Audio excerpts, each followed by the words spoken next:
We zitten in de Melkweg vanmiddag en naast mij niemand minder dan Adam Young zit hier naast All City en we gaan hem wat vragen stellen. Adam, I'd like to start off with some questions we got from your fans. Lenneke de Jong wants to know, how do you relax when you're touring? It's a bit of a oxymoron there. You don't really relax when you are on tour. You just try to sleep as much as you can, and you get sick, obviously, but it happens. And that's what you do. Yeah. It's sleeping. Nirosha and Anita want to know, how is Rick doing?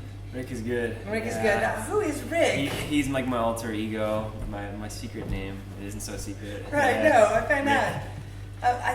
I really don't know what happened with those tweets, but you're not Rick, but you are Rick. Yeah, yes and no. It's kind of a long story, but yeah, it's I'm not sure how it all came to be, but somehow I'm Rick. So you're Rick. Yeah. Okay. Would you like me to call you Rick? Or you can. If you want. You'll listen to Rick. All right. You'll listen to Alcity, Adam, or Rick. Okay, so that's good.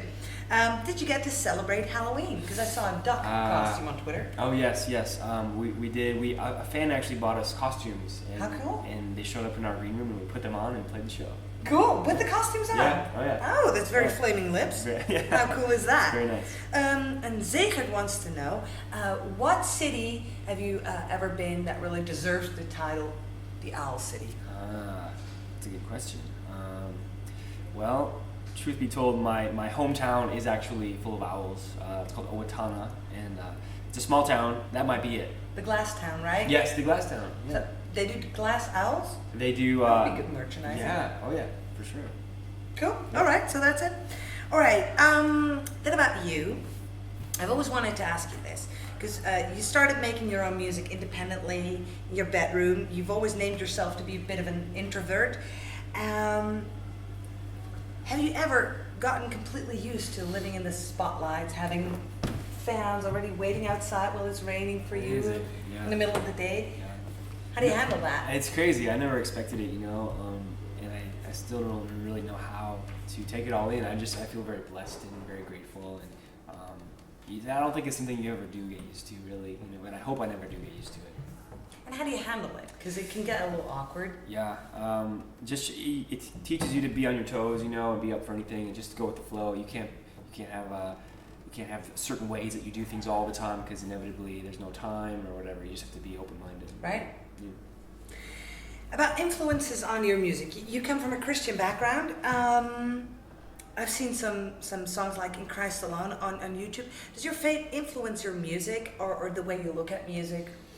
Yeah, it does. It's always been a big part of who I am, So when I started writing music, I knew that I didn't want it to forget that or let that kind of go onto the wayside. I wanted to make sure that I didn't hide that fact, just because it's so much a part of who I am. But at the end of the day, the music really is just the music, and I want to make sure that I sort of stay out of the equation as far as telling people where I want my music to be filed under a certain category. To me, it's up to them.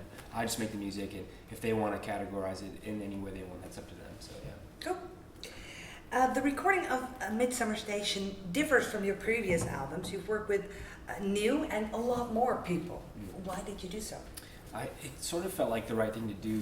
I up until this point I had done everything on my own, just doing everything by myself, which is a lot of work for one guy. When he can never let an idea go. So I felt like it was time to work with some outside people to kind of help me zoom out and see the process and the whole thing from a different perspective. I think that's important because when you're a perfectionist, you can spend all this time down at the macro level, all zoomed in and fussing with these little ideas that maybe don't really change the whole picture. So working with outside people helps you remember where you are and what you're doing.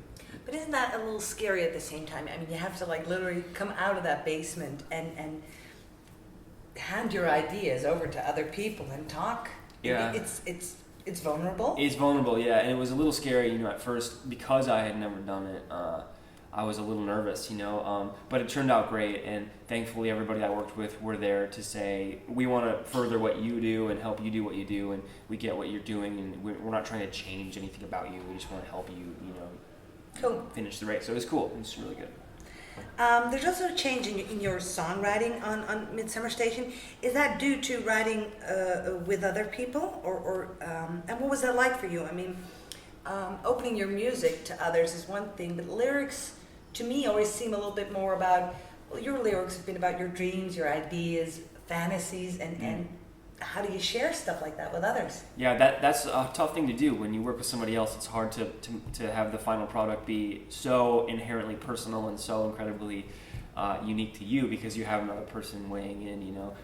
So it definitely influenced it, but I think it really helped, you know, find kind of a happy balance between my quirky, kind of bizarre influence over my songwriting, and it kind of pulled it a little bit less left of center into the middle, where people can kind of figure out what I'm talking about a little bit more. You know, sometimes that I feel like sometimes lyrics kind of go over the heads of some people. You know, so it's good to have a little bit of something that people can grab onto. And it still feels like it's your own? It does, yeah, it does. Because that's important. It's very important. It is. Did the collaborations on Midsummer Station add more pressure, or did you get to share the burden a little bit more? How did it feel? It felt good. It felt it still felt like it was my kind of burden, but in a good way. It just felt like there was more kind of fuel on the fire, you know, with more people helping out, and it just felt, it felt like I was writing with a little bit more purpose, maybe, because there was more people involved and more people asking about what's going on, and having more of that weight was good. Cool. And who would you want to collaborate with for a future album? Let's say anything's possible. You could do a wish list. I would choose Enya, actually. I love Enya. Really? Yeah. I didn't see that coming. I know it's weird, but I love what she does. I love her music. I don't know what it would sound like, you know, but she'd be on my list for sure. Number one.